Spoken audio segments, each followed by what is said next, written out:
You're now watching Showbiz Snob, your daily showbiz update.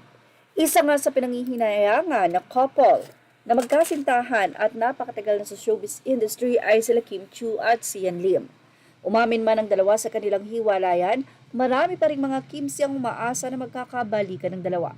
Pero paano nga ba mangyayari yon kung ang kasarian nga daw ang problema sa nasabing pagtatapos ng relasyon nila Sian Lim at Kim Chiu?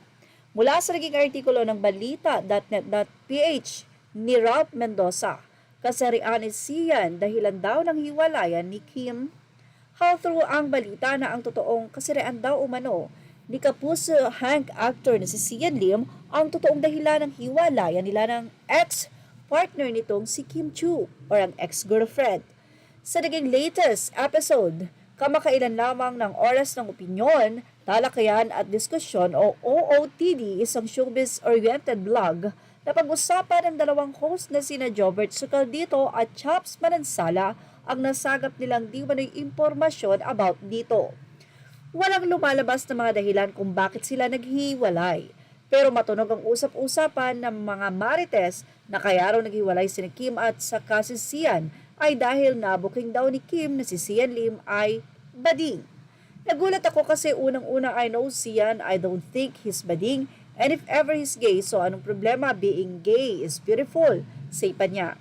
Pero nagtanungin si Jobert ni Chaps kung hindi raw ba talaga niya pinaghihinalaan ang kasarian ni Sian. Inamin niyang pumasok din naman daw yon sa kanyang isip. Pero walang confirmation syempre. Alam mo naman kami ni Sian, we're friends. Pero syempre kapag mga ganyang bagay, hindi ko na hinahalukay pa. Matatandaan kinumpirma nila Sian at Kim Chiu ang kanilang hiwalayan noong December 2023 sa pamamagitan ng kanilang social media accounts. Sa kasalukuyan, habang umeere o ngayon ay nagbabiral sa social media ang nasabing impormasyon na ito, ay nananahimik naman itong si Sian Lim para idepensa ang kanyang sarili. Anyway, sabi nga ni Alden Richards, kung yun ang gusto nilang paniwalaan, yun kahit hindi naman. Pero nakita natin kung gaano minahal ni Sian Lim si Kim Chiu at ganoon din naman si Kim. Well, ano masasabi nyo sa ating update na ito? Ilagay na ang inyong opinion sa ating comment section. Images are all credit to the rightful owners and thank you for watching Showbiz Now.